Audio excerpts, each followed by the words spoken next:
نحمده ونصلي على رسوله الكريم اما بعد فاعوذ بالله من الشيطان الرجيم بسم الله الرحمن الرحيم رب اشرح لي صدري ويسر لي امري واحلل عقدة من لساني يفقهوا قولي۔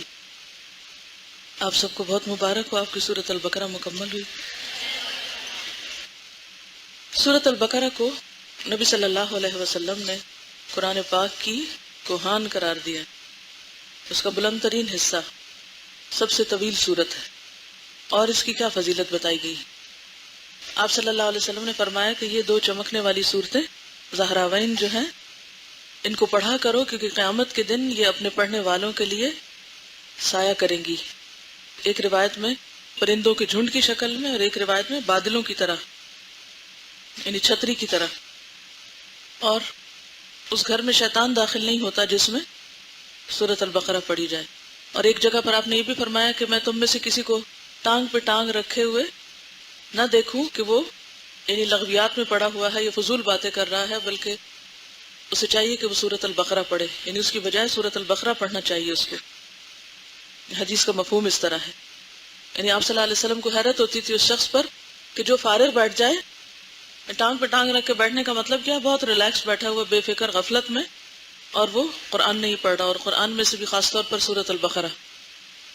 تو سورۃ البقرہ کے اس ختم مبارک پر آپ کو ایک ایک کتاب انعام میں دیتی ہوں، کتاب لے آئیے، اور جو آپ کے انچارجز ہیں ان سے میں گزارش کروں گی کہ وہ ایک ایک پیک اٹھا کے دو دو لائنوں میں اس طرح تقسیم کریں کہ سب کو جلد سے جلد پہنچ جائے۔ میں دیکھتی ہوں آپ کرتے کیا ہیں، تیزی سے لائن بنا کے آئیے۔ جو بھی انچارجز ہیں دیکھیے، اکٹھی نہیں پکڑائیں اسٹوڈنٹس کو، یہی تو میں دیکھنا چاہتی تھی آپ کرتے کیا ہیں۔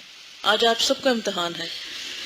چیزوں کو تقسیم کرنا بھی ایک فن ہے، معلوم ہے آپ کو، سروس بھی ایک طریقہ ہے، ایک سکل ہے۔ میں یہ سب کو سکھانے کے لیے کر رہی ہوں۔ یہاں رکھیے پہلے کتابیں، اپنے ہاتھ میں اتنی اٹھائیے جتنے آپ اٹھا سکتے ہیں۔ تقسیم کرنے والے سب ایک جگہ کھڑے ہو جائیں اور میری بات سنیں۔ آج سب کے سامنے آپ کو تقسیم کا طریقہ سکھانا چاہتی تاکہ باقی لوگ بھی سیکھ لیں۔ کبھی زندگی میں کوئی چیز تقسیم کرنی پڑے، کیونکہ اکثر جگہوں پر میں دیکھتی ہوں کہ لوگ تقسیم کس طرح چیز کرتے ہیں، ایک ہڑبونگ مچ جاتا ہے، آپا دھاپی، مجھے دے دو مجھے دے دو، اس کو نہیں ملی، وہ رہ گیا، وہ کھڑا ہو گیا، وہ للچائی نظروں سے دیکھ رہا ہے۔ یہ نہیں ہونا چاہیے، ٹھیک ہے؟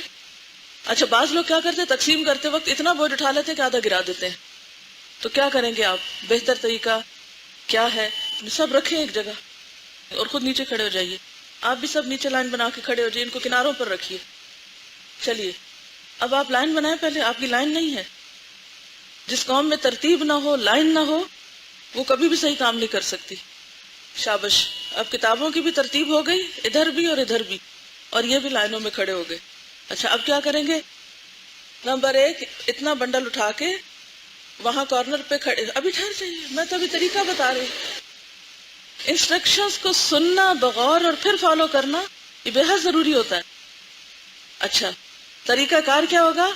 نمبر 1 اٹھائیں گی یہاں سے، اور سب سے آخری 2 روز ہیں ان کے پاس چلی جائیں گی، ٹھیک ہے؟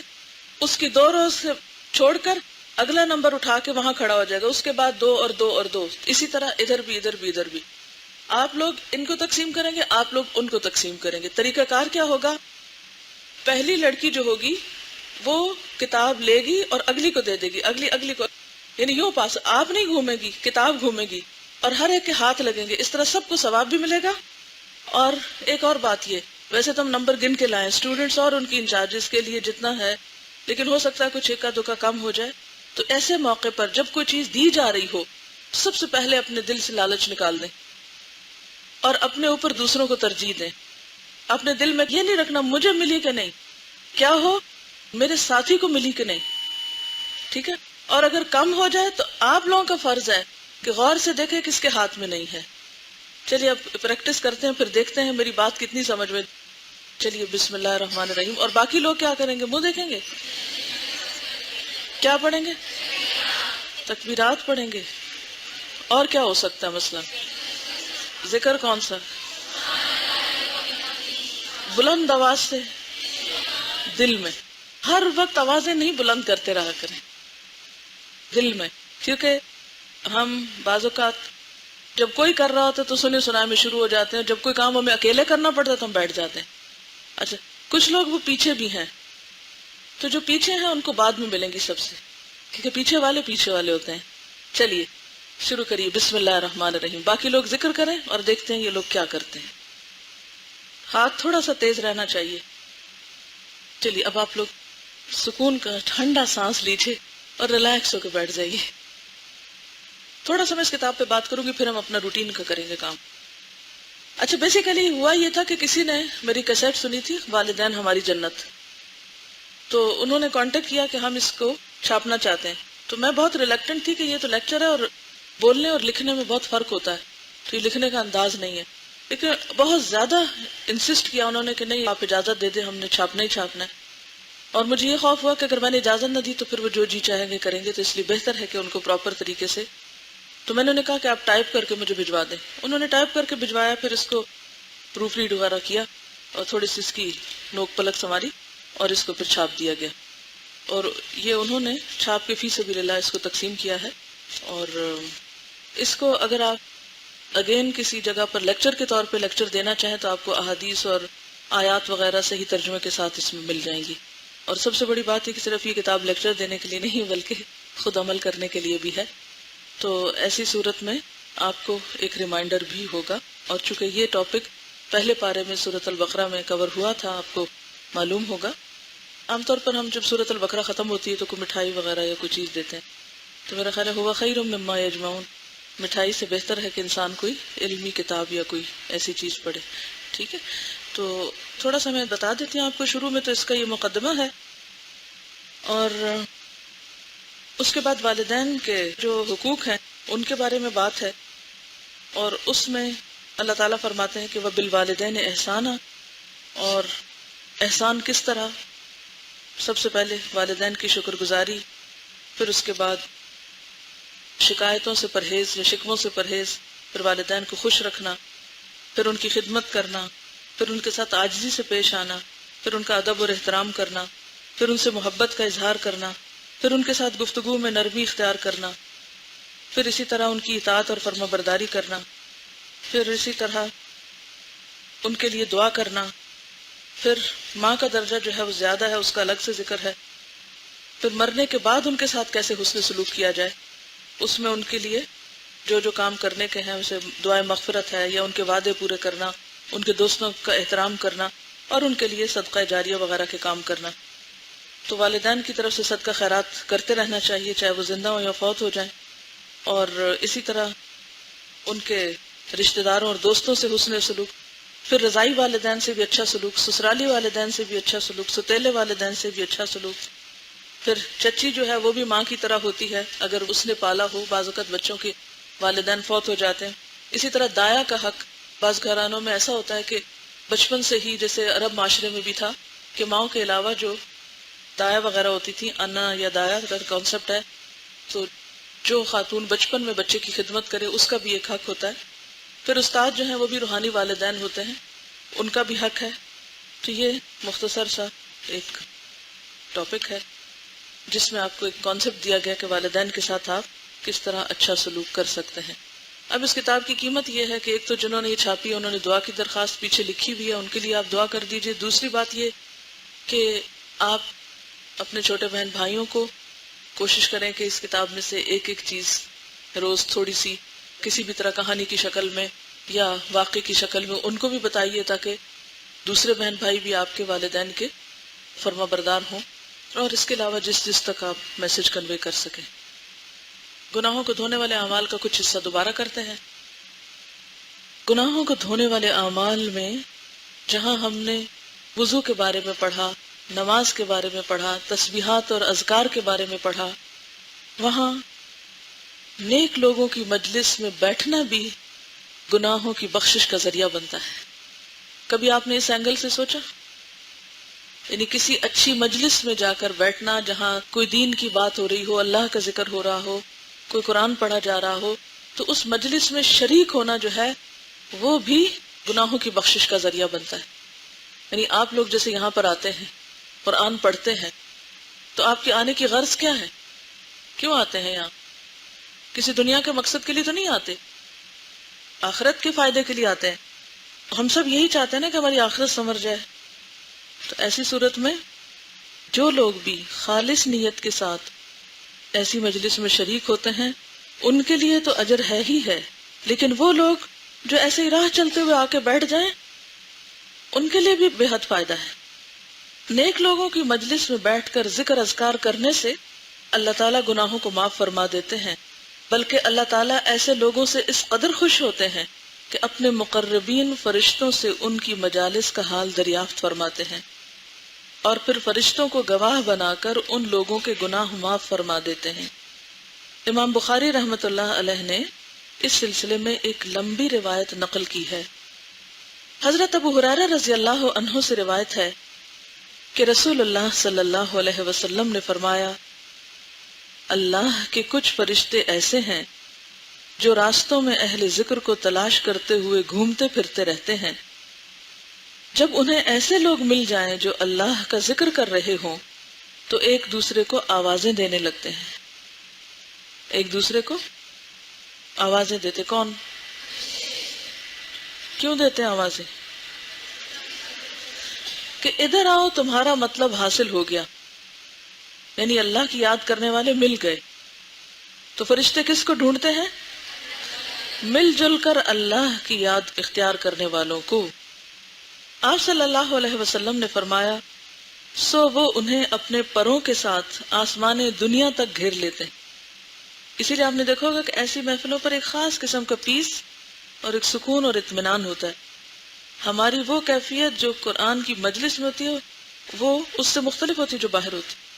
قدرتی طور پر ہماری کیفیت بدل جاتی اور یہ اسی وجہ سے ہوتا ہے کہ اس ماحول کے اوپر فرشتوں کا سایہ ہوتا ہے.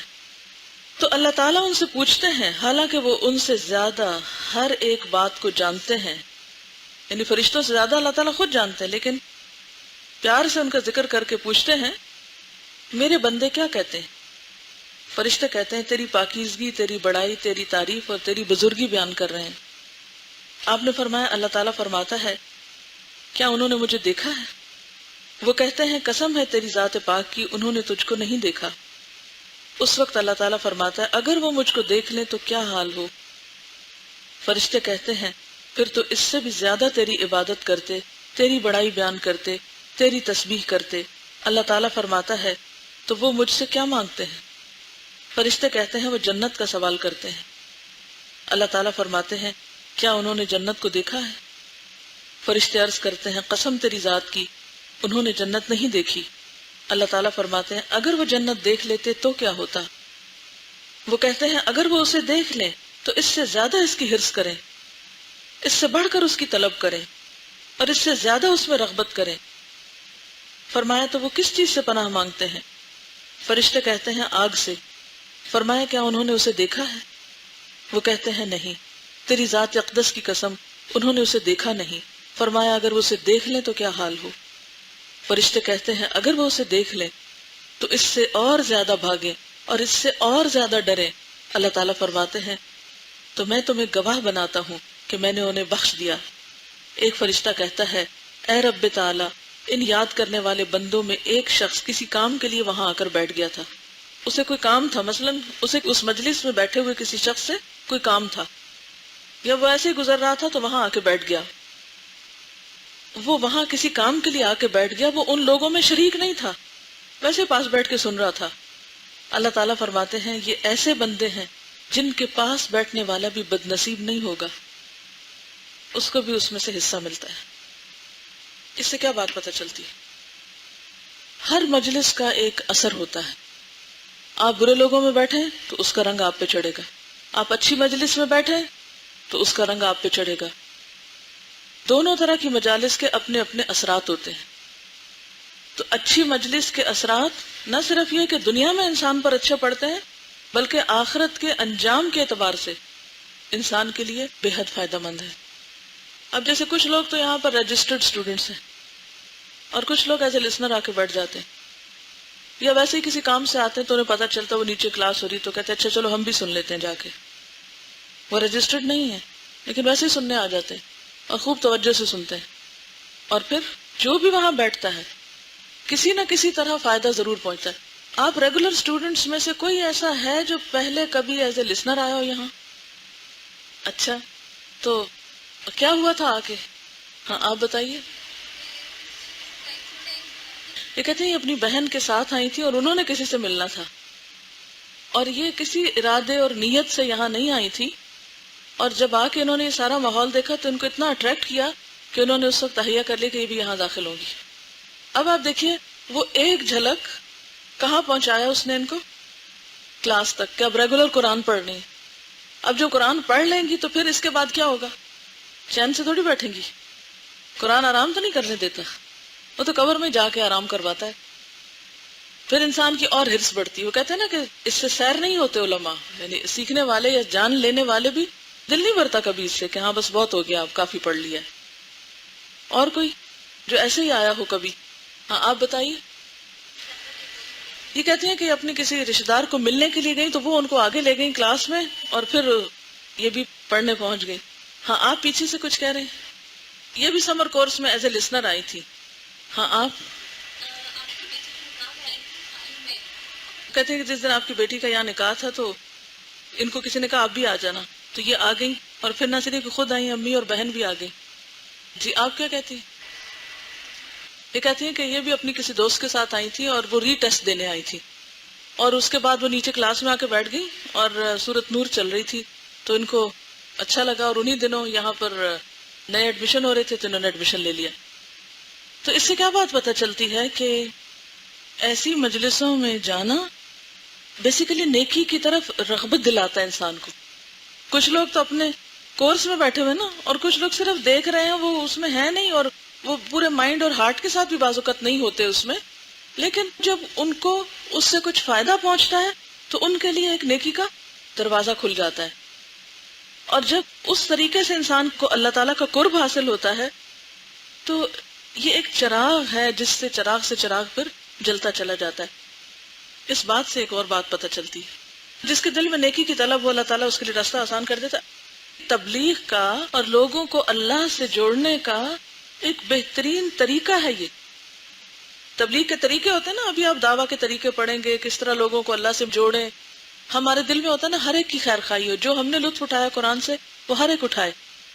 پھر اس کے بعد یہ ہے کہ بعض اوقات کیا ہوتا ہے کہ انسان جب خود کسی کو کہتا ہے نا آؤ قرآن پڑھو، تمہیں بھی پڑھنا چاہیے، تو وہ دوسرا کیا کہتا ہے؟ نہیں پڑھتا. اگر اس کا دل چاہے بھی نا، یعنی ہم کسی کا حکم نہیں سننا چاہتے اور نہ کسی کے نیچے لگنا چاہتے اور نہ کسی کے ماننا چاہتے ہیں، کیونکہ ہمارے اندر کا جو شیطان ہوتا ہے وہ عام طور پر ہمیں ایسی باتوں کی طرف کان نہیں دھرنے دیتا. تو جب اس کو چھوڑ دیا جائے تو وہ پھر خود سوچتا ہے. اس طریقے کو آزما کر دیکھیں. اچھا بعض لوگ بہت بے صبرے ہوتے ہیں. بعض اوقات کیا ہوتا ہے کہ جیسے بچوں کو آپ ایک بات کہتے ہیں وہ اور بھاگتے ہیں. کبھی بھی بے صبری نہ کریں. بعض اوقات کوئی شخص آپ سے ناراض ہو جاتا ہے تو آپ کیا کرتے ہیں؟ اس کو منانے لگتے ہیں. اچھا وہ کیا کرتا ہے؟ اور ناراض ہوتا ہے نا. اچھا اس کا طریقہ کیا ہے؟ چھوڑیں تھوڑا سا اس کو، اسے سنبھلنے دیں. وہ اس کیفیت میں نہیں ہے کہ سمجھے کوئی بات. اچھا ہم کیا کہتے ہیں؟ نہیں اگر ہم نے چھوڑ دیا تو پتہ نہیں کون سا آسمان ٹوٹ پڑے گا. اصل مشکل یہ کہ ہمارے اپنے اندر صبر نہیں ہوتا. ہم کہتے ہیں ابھی اور اسی وقت. پھر وہی بات آئی نا، کون سی والی؟ جلد بازی. تو جلد بازی کاموں کو بہت خراب کرتی ہے. نتائج جلدی نہ مانگا کرے. اب اگر کوئی بیج بو کے سرانے بیٹھ جائے، ابھی نکلے پودا، میرے سامنے نکلے تو نکلے گا. مرغی کے بچے نکلتے ہوئے دیکھیں کسی نے؟ کس نے دیکھے؟ الحمدللہ کچھ لوگ تو ہیں جو ابھی تک نیچر کے ساتھ تعلق رکھتے ہیں. میں جب چھوٹی تھی تو گاؤں میں رہتی تھی، تو ہماری نانی ہر کچھ عرصے کے بعد جب وہ موسم ہوتا ہے کوئی تو وہ مرغی کے نیچے انڈے رکھتی تھی. اچھا وہ مرغی بیٹھی ہوتی تھی اور وہ 21 دن پورے لیتی ہے. اچھا جب مجھے یہ پتا چلتا تھا کہ مرغی بیٹھ گئی ہے تو مجھے یہ ہوتا تھا اب کس دن انڈے سے بچے نکلیں گے. اچھا میں ہر روز تقریباً جا کے نا اس کو جھانکتی تھی کہ ابھی کیا ہو رہا ہے، کوئی آواز آ رہی ہے، کوئی کڑکڑ ہونے لگی کچھ. وہ کڑاک کرتی تھی آگے سے مرغی، ایسی ڈانٹ دیتی تھی کہ ہٹ جاؤ یہاں سے. اچھا تو میری نانی مجھے کہتی تھی بار بار نہیں دیکھتے، اگر بار بار دیکھیں تو کیا ہوتا ہے؟ ڈیلے ہو جاتا ہے عمل. اچھا پھر کیا ہوتا تھا؟ ہر روز صبح وہ مکھن بناتے تھے. کسی نے وہ عمل بھی دیکھا ہوا ہے مکھن بنانے کا؟ تو میں بھی شوق میں آپ کہتی تھی میں بھی بناتی ہوں ساتھ آپ کے. اچھا جب میں بیٹھتی تو ہر تھوڑی دیر کے بعد روک کے اس میں جھانکتی تھی کہ وہ مکھن بنا کہ نہیں بنا. تو نانی کہتی تھی بار بار نہیں دودھ کو جھانکتے، مکھن نہیں نکلتا، اس طرح کم نکلتا ہے. اچھا پھر میں کہتی کہ یہ کیا بات ہوئی. اچھا ویسے کبھی کوئی کھانا پک رہا ہو نا اور بچوں کو بھوک جلدی لگ جاتی، وہ کہتے جلدی کرو. اچھا وہ دم پہ رکھا ہو. مجھے دم کا لفظ اتنا برا لگتا تھا کہ وہ انتہائی پیشنس، صبر. دم ہے، پکے نہیں، پک گئے ہیں، بس دم پہ. تو دم کب اترے گا؟ اچھا پھر میں کہتی تھی کھولوں کھولوں، نہیں نہیں کھولنا نہیں، وہ دم خراب ہو جائے گا. یعنی ایک مثال نہیں، کتنی ہی مثالیں ایسی ہیں کہ جس میں ہمارا کیا دل چاہتا ہے جلدی سے دیکھے. وہ کہتی تھی نہیں تم اتنے منٹ مسلسل کرو اور دیکھو نہیں، اور پھر دیکھو یہ کام ہو جائے گا. کیونکہ ہم ہر دفعہ جب روک کے کھڑے ہو جاتے ہیں نا تو پھر کیا ہوتا ہے، ڈیلیز اس میں بھی ہوتی ہے نا روکنے کی وجہ سے. اچھا پھر اسی طرح کو پودا اگا لیا، ہر روز دیکھنا شروع کر دیا. اچھا بلی کا بچہ پالے تو بڑا کیوں نہیں ہو رہا؟ اچھا بچے ہیں گاڑی میں بیٹھتے ہیں، لاہور کب آئے گا؟ یہ سب جلد بازی کی علامتیں ہیں. ان سب چیزوں میں ایک صبر اور انتظار لازم ہے، اور یہ اصول زندگی کی ہر چیز میں انتظار لازم ہے. جب آپ لوگوں کو دین کی طرف بلاتے ہیں تو انتظار لازم ہے، صبر لازم ہے. کسی کی اصلاح چاہتے ہیں، صبر لازم ہے. آپ ایک دن ایک نصیحت کر کے پھر دوسرے دن وہ کچھ اور کر دیں تو گڑبڑ ہو جائے گا معاملہ. تو وہ جو اس روز میں نے بات کی تھی نا کہ نبی صلی اللہ علیہ وسلم نے اشج کو فرمایا تھا کہ دو چیزیں تمہارے اندر ایسی ہیں جو اللہ تعالیٰ کو بہت پسند ہے، ایک ہے حلم اور دوسرے ہے ٹھہراؤ، آہستگی. رک جاؤ، انتظار، صبر، آئیں گے نتائج سامنے. یہ نہیں ہو سکتا کہ آپ اچھا کرو نتیجہ برا آئے، لیکن صبر ضروری ہے، لازم ہے. تو تبلیغ کے میدان میں بھی، لوگوں کو دین کی طرف لانے میں بھی، لوگوں کے اندر آنے والی تبدیلی میں بھی، لوگوں کے اخلاق سنورنے میں بھی. کیوں قرآن 23 سال میں نازل ہوا؟ بہت سے صحابہ نے تو پورا قرآن بھی نہیں پڑھا، وہ اس سے پہلے دنیا سے رخصت ہو گئے. حضرت مصعب کے بارے میں جانتے ہیں آپ؟ کون تھے وہ؟ کس کو پتا؟ آپ بتائیے. حضرت مصعب کا نہیں پتا؟ بولیے کون تھے؟ پہلے مبلغ دین تھے، مدینہ میں بھیجے گئے، اور صرف مبلغ نہیں تھے بلکہ کیا تھے، قرآن کی تعلیم دیتے تھے. معلوم ہے آپ کو؟ یہ وہ قرآن ٹیچر تھے مدینہ میں. اگر آپ پڑھیں جا کے لائبریری میں حضرت مصعب کے بارے میں، وہ قرآن ٹیچر تھے، لیکن انہوں نے پورا قرآن نہیں پڑھا تھا. انہیں نہیں پتا پورے قرآن کا. کب شہادت ہوئی تھی ان کی؟ جنگ احد میں. اب مجھے آپ بتائیے کہ وہ قرآن ٹیچر بھی ہیں لیکن انہوں نے پورا قرآن نہیں پڑھا، کیونکہ قرآن تو 23 سال میں نازل ہوا. اب آپ دیکھیے کہ 23 سال میں کیوں نازل ہوا. اگر وہ کہتے کیا پتا ہم شہید ہو جائیں، ذرا جلدی سے ہی سارا آ جائے تو اچھا، ہم بھی پڑھ کے جائیں، ختم قرآن کر کے جائیں دنیا سے. لیکن وہ سابقون میں سے ہیں نیکیوں میں. تو اصل بات یہ نہیں کہ آپ کتنا بڑا پہاڑ توڑتے، اصل بات یہ کہ آپ کے کام کی کوالٹی کیا ہے، آپ جو کر رہے ہیں اس کا حق کتنا ادا کرتے ہیں، اس کے ساتھ کتنے پیشنس اور صبر اور تحمل اور اس کا کتنا حق آپ نے ادا کیا. ٹھیک ہے؟ تو آپ نے جلدی نہیں کرنی کسی چیز میں، صبر، انتظار، لیکن طریقے اچھے اختیار کرنے ہیں. اور ایک اور بات، گھر میں جا کے اپنی ٹیچرز کا یا میرا زیادہ تذکرہ نہ کیا کرے. اس سے گھر والے ہم سب سے پٹ آف ہو جائیں گے. ہر جگہ الہدا الہدا مت کیا کریں. ان کو غائبانہ طور پر چڑ ہوگی، کیونکہ انسان کی فطرت میں وہ کسی دوسرے کی اچھائی ایک سے دوسری دفعہ نہیں سن سکتا، اس کو نہیں اچھی لگتی. وہ کہتا ہے میرا کیوں نہیں اچھا ذکر کر رہے، انہیں کا ذکر کیے جا رہے. اور خاص طور پہ سسرال میں جا کے میاں کے سامنے تو بالکل ہی نہیں کرنا. تو اس لیے میں آپ کو انٹینشنلی روک رہی ہوں کہ یہ بھی بے صبری میں آتا ہے، یہ بھی جلد بازی میں آتا ہے. دیکھیے اصل چیز کیا ہے، ہم سب یہاں بیٹھ کر اپنی باتیں تو نہیں کرتے، اللہ کا ذکر کرتے ہیں نا. ٹھیک ہے؟ تو ہم سب کے سامنے اللہ تعالیٰ کی یاد اور اللہ کا نام ہی بلند ہونا چاہیے. ٹھیک ہے؟ اگر آپ کسی کا بھی نام لیں گے زیادہ تو الٹا اس سے متنفر کریں گے لوگوں کو. اگر آپ کسی کو کوئی بک دیتے ہیں یا کوئی کیسٹ دیتے ہیں وہ ایک الگ چیز ہے، وہ آپ دے سکتے ہیں، آپ ذکر نہ کریں، آپ ویسے کہ آپ سنیے. یعنی اصل چیز کیا ہے کہ اللہ کا نام بلند ہو. ٹھیک ہے؟ لیکن قدرتی بات ہے، اگر آپ انسانوں کا ذکر زیادہ کریں گے، انسانوں کی محبت کا تذکرہ کریں گے تو دوسروں کو اپنے سے دور کر دیں گے. اور آپ بات تو بتا سکتے ہیں کہ یہ بات ایسے ہے یا یوں بتائی گئی یا کچھ، لیکن جس چیز سے میں روکنا چاہتی ہوں آپ کو، وہ زیادہ نام کا ذکر یا افیکشن، اس کو بہت شو نہیں کرے. ویسے بھی ہر چیز لمٹ کے اندر ہی اچھی ہوتی ہے. ٹھیک ہے نا؟ یعنی آپ اس میسج کو تو میکسیمم کنوے کریں. جو ہم آپ کو سکھاتے ہیں، ظاہر اپنی باتیں نہیں سکھاتے، حدیث پڑھ کے سناتے ہیں، قرآن کی ایک روشنی آپ تک لاتے ہیں، تو اس سے یہ ہوگا کہ انشاءاللہ ایک پازیٹیو میسج جائے گا. لیکن اگر آپ بندوں کا ذکر زیادہ کریں گے تو اس سے میسج میں نیگیٹیوٹی آ جائے گی. تو اس کے لیے یہ ہے کہ لکھی ہوئی چیز آپ کے پاس ہو تو آپ اس کو اس طرح بھی کنوے کر سکتے ہیں. کسی بھی چیز کی زیادتی جو ہوتی ہے وہ اس کو نقصان دیتی ہے. آگے چلتے ہیں. اس حدیث سے پتہ یہ چلتا ہے، جو پیغام آپ کو میں اس میں سے دینا چاہتی ہوں اور جو خوشخبری اس میں موجود ہے، وہ یہ کہ ایسی مجلس میں شریک ہونے والے اور پھر ان کی کمپنی میں آ کے بیٹھنے والے، ان سب کے لیے بخشش کا وعدہ ہے. اگر ان کی نیت یہ ہو کہ اللہ ہم جا رہے ہیں، اس سے تو ہماری آخرت اچھی کر دے، یعنی یہ علم ہم آخرت کے لیے حاصل کر رہے ہیں.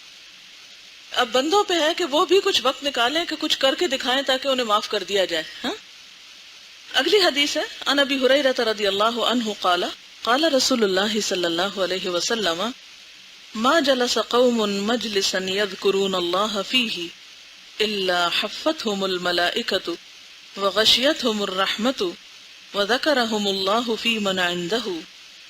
حضرت ابو ہریرہ رضی اللہ عنہ سے روایت ہے کہ رسول اللہ صلی اللہ علیہ وسلم نے فرمایا، کوئی قوم کسی ایسی مجلس میں نہیں بیٹھتی جس میں وہ اللہ کا ذکر کرتے ہوں مگر انہیں فرشتے گھیر لیتے ہیں اور رحمت ڈھانپ لیتی ہے، اور اللہ تعالیٰ ان کا ذکر ان فرشتوں میں کرتے ہیں جو ان کے پاس ہوتے ہیں. یعنی آسمان کے فرشتوں میں ایسے لوگوں کا ذکر کیا جاتا ہے اور ایک طرح سے انہیں بھی گواہ بنا لیا جاتا ہے. ایک اور حدیث میں آتا ہے، نبی صلی اللہ علیہ وسلم نے فرمایا، اللہ تعالیٰ ارشاد فرماتے ہیں، میں اپنے بندے کے ساتھ اپنے متعلق گمان کے مطابق ہوتا ہوں اور میں اس کے ساتھ ہوتا ہوں جب وہ مجھے یاد کرے. سو اگر وہ مجھے اپنے آپ میں یاد کرے تو میں اسے اپنے آپ میں یاد کرتا ہوں، یعنی دل میں، اور اگر وہ کسی جماعت میں میرا ذکر کرے تو میں اس سے بہتر جماعت میں اس کا ذکر کرتا ہوں. مشکل ہوتا ہے نا لوگوں کے بیچ میں بیٹھ کے اللہ کی بات کرنا، لیکن اس کا صلہ کیا ملتا ہے کہ اللہ تعالیٰ اس سے بہتر مجلس میں اس انسان کا ذکر کرے. دیکھو میرا فلاں بندہ فلاں مجلس میں بیٹھ کے میرا نام لے رہا ہے، مجھے یاد کر رہا ہے. اگر وہ ایک بالشت میرے قریب ہو تو میں ایک ہاتھ اس کے قریب ہوتا ہوں، اور اگر وہ ایک ہاتھ میرے قریب ہو تو میں 2 ہاتھ پھیلانے کے برابر اس کے قریب ہوتا ہوں، اور اگر وہ میرے پاس چل کر آئے تو میں اس کے پاس دوڑ کر آتا ہوں. اگلا چیپٹر آپ خود پڑھیں گے. گناہ کے بعد فوراً اللہ کی طرف رجوع کرنا، یعنی دیر نہ لگانا، جو ہی احساس ہو فوراً پلٹ جانا. میں تھوڑا سا مزید آپ کے ساتھ شیئر کروں گی، اور اس میں خاص طور پر گناہ معاف کرنے والے کاموں میں جو لوگوں سے تکلیف دور کرنا، کیونکہ ہمارے اندر یہ عنصر بہت کم پایا جاتا ہے.